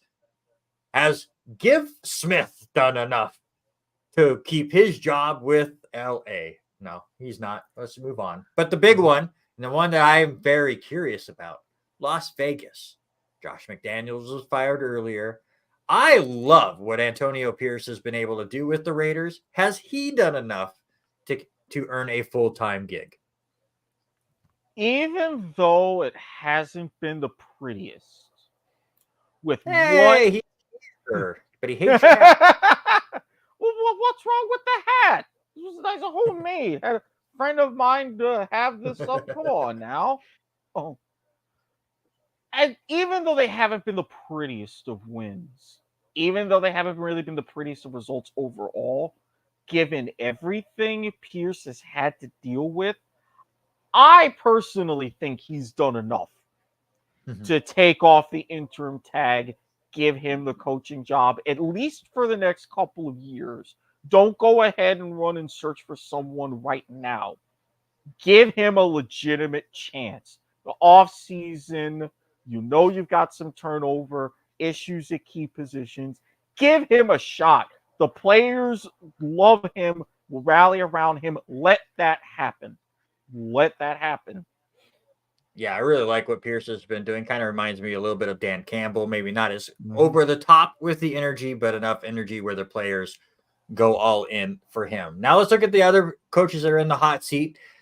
We will go in alphabetical order from different places that I have found where people are wondering about it. Adam Schefter came out and said he believes that there are going to be 7 to 10 openings come Black Monday. We already have 3, so he's believing at least 4 people will be fired either on Monday or shortly after. So get your takes on this. First, maybe this changes with your prediction, but how about Arthur Smith with the Atlanta Falcons? As is, Arthur Blank is giving him the vote of confidence, especially if my prediction comes true, he stays. Fans are going to suffer, but he will stay. He should not. Zach Swan, our buddy who helps us with the power rankings as well, big Falcons fan. I'm sure he's just really looking forward not only for Arthur Smith to be gone, but Desmond Ridder to be gone as well. I think that he believes that this Falcons team would be completely in a different situation if both of those two were not in the positions that they were. That's why we have Heineke now as a starting quarterback. Bijan Robinson was completely wasted, I think, in his rookie year, how he was barely getting the touches he got. I just don't understand. Horrible coaching decisions to me. I think Arthur Smith is gone. I do, and Jesse also agrees that he probably should be, but will not. Again, if Erik's prediction goes through, tough to fire somebody that makes the playoffs. That is for sure. How about in Chicago? This name popped up on a couple of different lists that I saw. Matt Eberflus, who, to give him credit, Bears really struggled early on in the year. They bounced back and showed some promise, and we'll see what they do with Justin Fields. They got a couple of early draft picks. I don't think Matt Eberflus should go, but what about you? No, another one to where there's already early leanings that he's going to stay. They've got top picks. They could potentially finish 8 and 9, at worst 7 and 10. Something that with that kind of capital you can build off of. But that doesn't mean the temperature is going to be turned down. I think he'll get one more year, shuffle some things around, and at least see marked improvement, but that's the most. He stays for now. Of course, the big name that everyone's talking about, Bill Belichick and the New England Patriots. Are they finally going to part ways? I believe so. This is the worst season the Patriots have had in 30 years. This is the worst season Bill Belichick has had as a head coach in nearly 30 years. He might not retire, but I think there's going to be a sit down. There's going to be a meeting of the minds. There's going to be a parting of ways. At some point, New England's got to reset. Everybody knows that. I can't wait for Sunday when the Patriots still beat the Jets by 40. As bad as the Patriots have been, Hey, the now, Jets just cannot get the win. With Bailey Zappi, you may only lose by 10 or 20. You never know. You never know. But I'm rooting for them to lose. Don't ruin the draft pick. I know the Jets will play hard, but New York just cannot beat New England ever. I'll be happy if Belichick leaves. And I do agree with you. I do think Sunday will be his last day. New Orleans and Dennis Allen, another team that could make the playoffs this weekend. But I think this kind of was a down year for the Saints compared to predictions and what people really thought about them coming into the year. Is Dennis Allen in trouble? I honestly think so. You've seen so much ineptitude, and we mentioned the wasted talent in Atlanta. Look at the wasted talent in Derek Carr. It's going to be an incredibly awkward situation, but you go out and make this deal for your franchise quarterback. You're putting him from the frying pan that was the Raiders into this fire. I think, if anything, for his sake, they would look at Dennis Allen first. I think he's gone. Yeah, this is a name I really wouldn't have thought would be gone because the Saints have been contenders over the last few years, have just not been able to get over the hump, and obviously has not been able to do what Sean Payton did with the Saints. But until Schefter came out and said 7-10, which is a really big group of numbers, I would have thought Dennis Allen stays. But this is definitely one of those fringe positions that if they do not make the playoffs, I think gets let go on Monday. I just threw this on there because, again, it's listed in a lot of places, though the owner has already said that his job is safe. But Robert Saleh with the Jets. Obviously, the injury to Aaron Rodgers completely turned the season upside down for Gang Green. I know a lot of people want to blame Aaron Rodgers, and he continues to put his foot in his mouth in every interview he does. And boy, did he upset Jimmy Kimmel with what he said. Again, I'm not saying anything about the personality of Aaron Rodgers, but this was a year that they went all in on Rodgers, and it fell apart in 4 plays. I love the fact that I was seeing memes that said that if you turned on the Jets-Bills game at 11:57 p.m. on December 31st, at midnight, Aaron Rodgers' season would be over. So, with all of that said, is this just a lost year for the Jets and everyone comes back next year? Entirely. We saw everything and how it played out on Hard Knocks. We saw all the moves. If he hadn't gotten hurt that early in the season, if it was week 4 instead of play number 4, yeah, you would have kind of seen that those rumblings be more justified. But Jets fans, it's a mulligan. Run it back, see what happens. But if this doesn't turn around to those expectations in 2024, then we'll have this conversation again legitimately. Yeah, I think I really like Saleh. I'm a big fan of his. Does he make the best decisions all the time? No.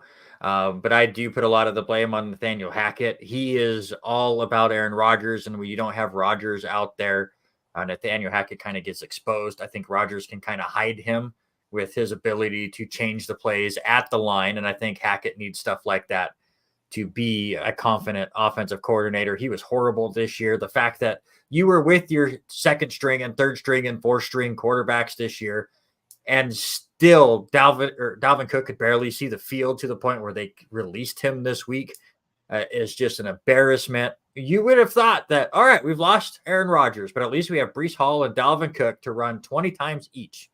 And I don't know if there was a game where they touched the ball 20 times combined. It was just rough to watch, but I think Saleh stays. I also think Tomlin stays. That was a big hot stove topic for months. Another big turnaround for Tomlin and another winning record for the Steelers. Just real quick, you agree? Absolutely. The fact that the streak continues, 17 in a row, potential to get to 10 wins, potential to make the playoffs.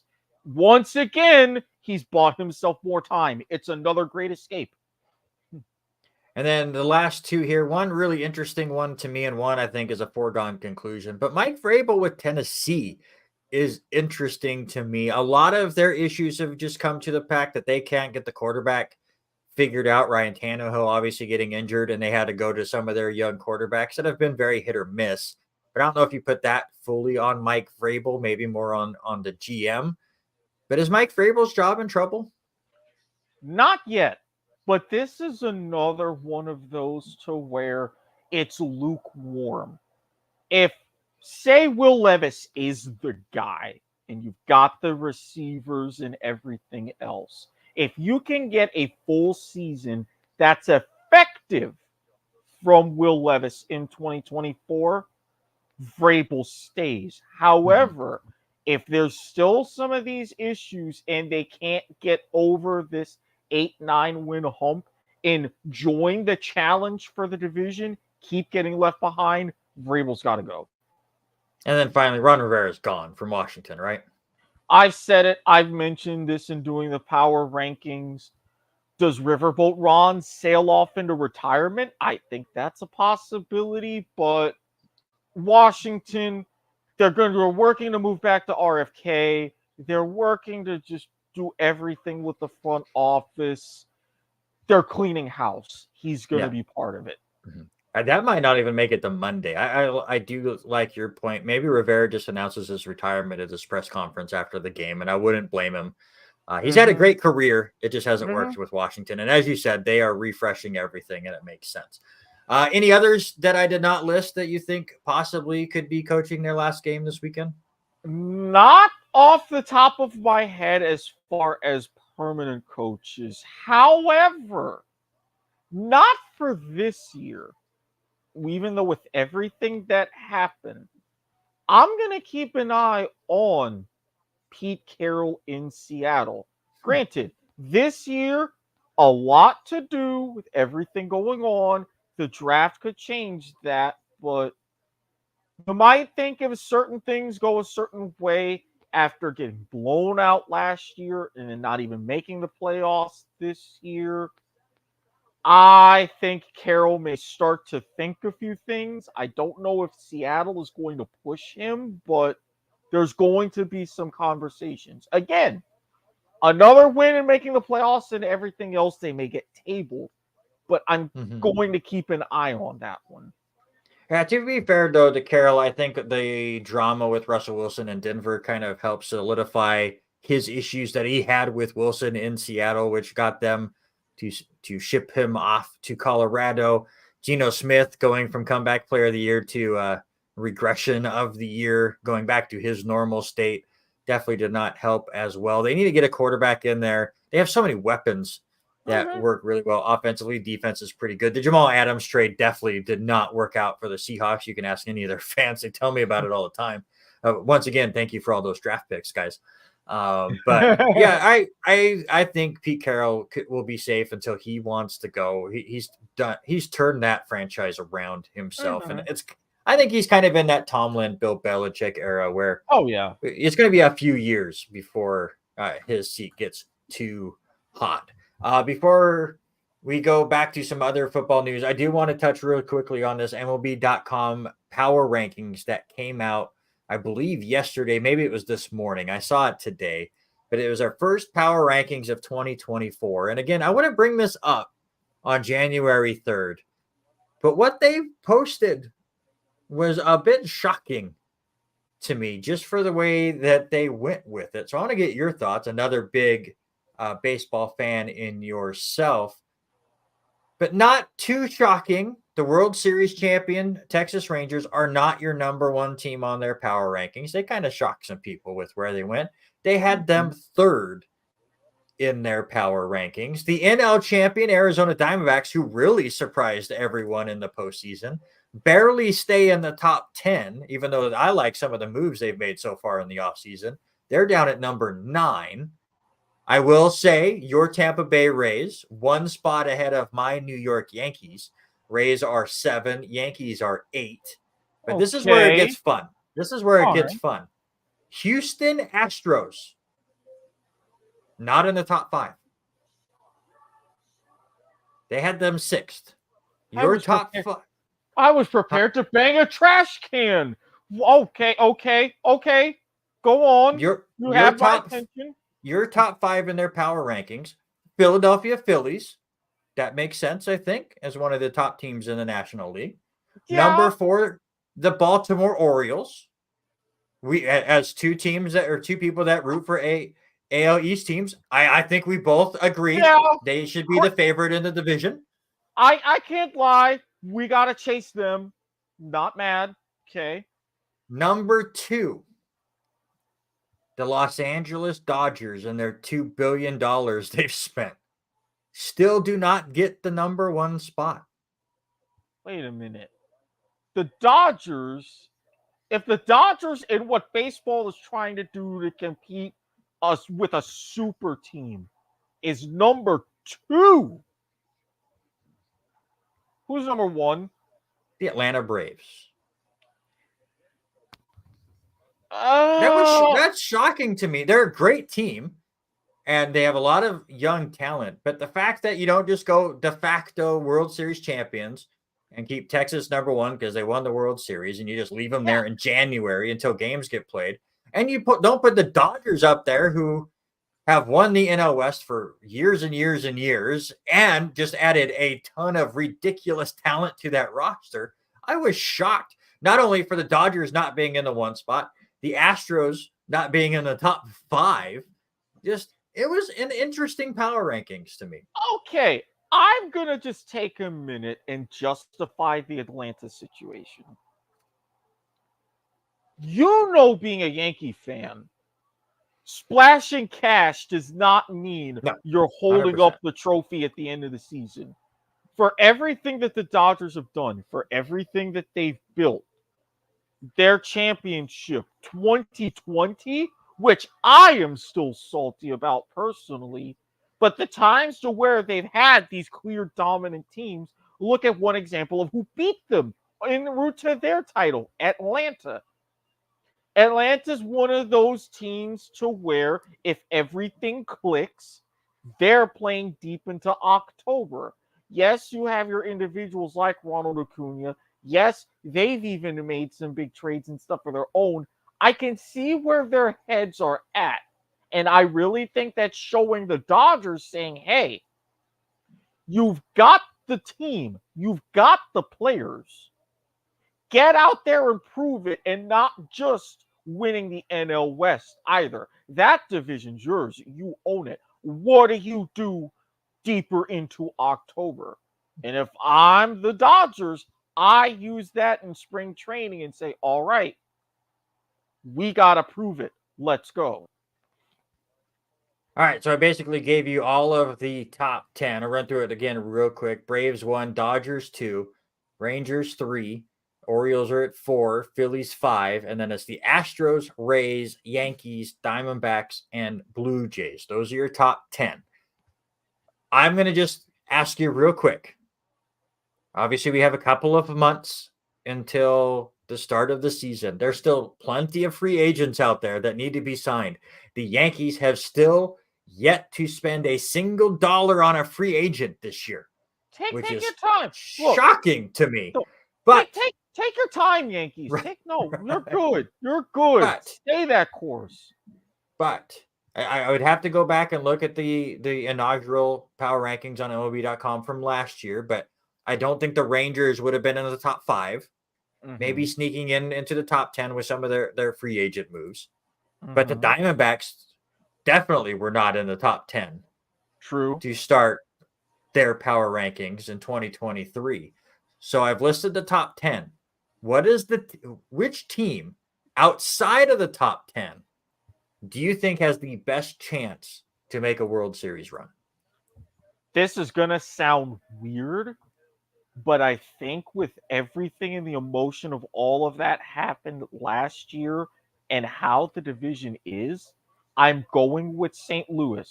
Now, to be fair, we all know, and some people had them in the big, deep predictions last year, with the way that the NL Central shook down, And with the way everybody saw, this isn't the Cardinals team that they're used to. They've gotten retirements out of the way. They've gotten the farewell tours, everything like that. They know the Brewers, they've got their drama. You still got everything going on with the Cubs, still trying to land big names but failing. I think the Cardinals can swoop in and say, all right, we've had our time. We've sulked a bit. Let's go back on top because this is ours to take yet again. And I think that they could go ahead, especially with one or two moves, really surprise some people. And that is why, I mean, we will do our Major League Baseball preview in a couple of months from now. That is why I think the NL Central is so fascinating, because I myself could not decide between the Cubs and the Reds, who I wanted to pick as that team that could surprise everybody and make a World Series run. The only team in the NL Central that would absolutely shock me if they went on a crazy run is Pittsburgh. Everyone else, Milwaukee, as you said, St. Louis, the Cubs, and the Reds could all win 90-plus games, could all make a playoff run. They've got young talent. They've got good pitching. NL Central is a division to look at. Obviously, we have our focus on the AL East, which is the same way. The Red Sox are last in the power rankings in the AL East at 19, which I'm pretty sure is the highest of any of the last place teams in any division in this power rankings.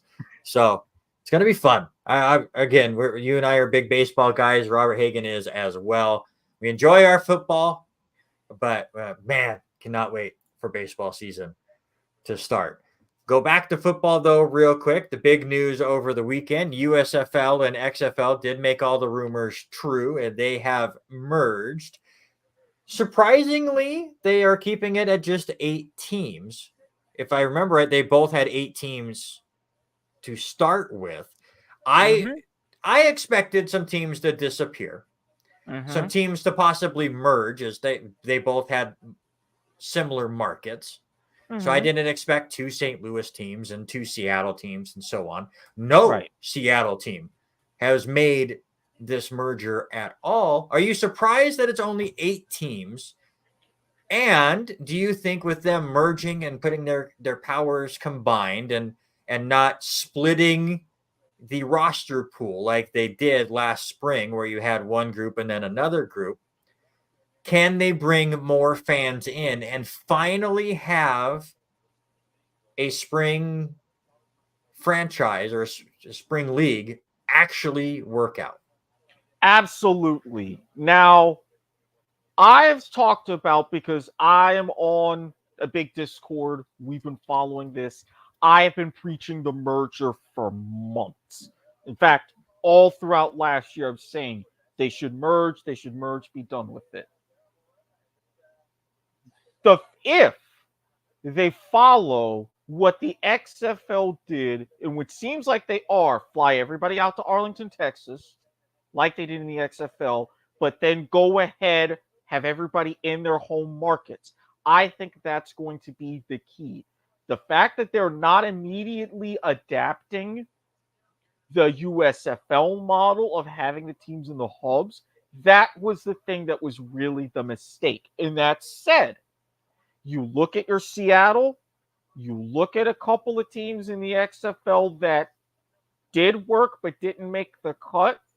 I can see they're at the front of the list for expansion candidates. The fact that this is mostly going to be still a Fox-run league, Moose is still going to be in the top brass, and the fact that you have The Rock, Danny Garcia, and Redbird Capital on the sidelines, promos and everything if you need them, I think that was the best arrangement. With Fox and getting the other TV partners, ABC and ESPN, involved as well, that was the optimal strategy. And immediately, Fox Sports is going to have a plan, sustain, and then build. Everything worked with 8 teams. It was easy to schedule. You have a compact window. You've got other leagues and stuff coming up with different forms. See how those go, and then you say, all right, we're at the top dog, and we've got our teams in our home markets. Then we can work to expand.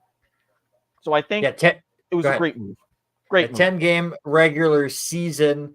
this year, starting on March 30th. I feel like that's a little late, but it also kind of works out as far as trying to get players that they're on practice squads in the NFL, Right. give them time to get in, try to get some of those players that know that they're not going to make it into the NFL draft. They might just opt out of that and come play here. So I do get it in Yeah. that retrospect, but you and maybe, I mean, I have not been one that have watched any of these spring leagues because I always say that you have to make it at least past 1 year to get into it. USFL made it a second year. I still didn't watch it because by then baseball season was going on, and I just kind of ignored it. I will probably check out this a bit more now that we've combined these two leagues, and I think that the games will be played a bit better. It also works that none of these teams will be brought in from scratch anymore. These are actual teams that have played for multiple years now.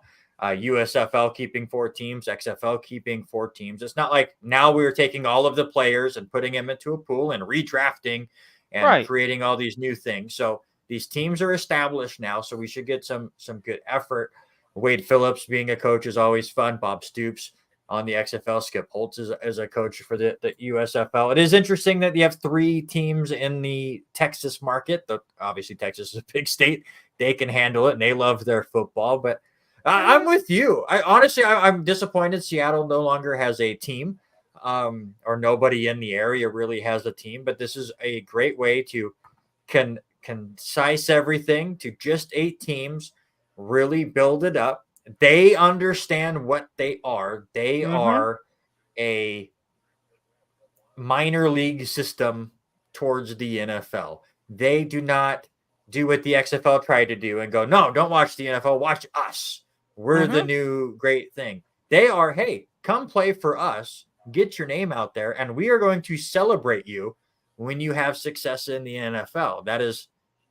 They are a farm system and they understand it. I hope they now expand. I also now have decided off the top of my head that I want Ron Rivera to be let go from Washington, and next year have the UFL, which I've not said. The UFL is the new name of this merger. The UFL to expand to 2 extra teams and have 10 teams, 1 team being from Seattle and the other team, wherever you put them, you just call them the Riverboats. And Ron Rivera is their first head coach. That's what I want.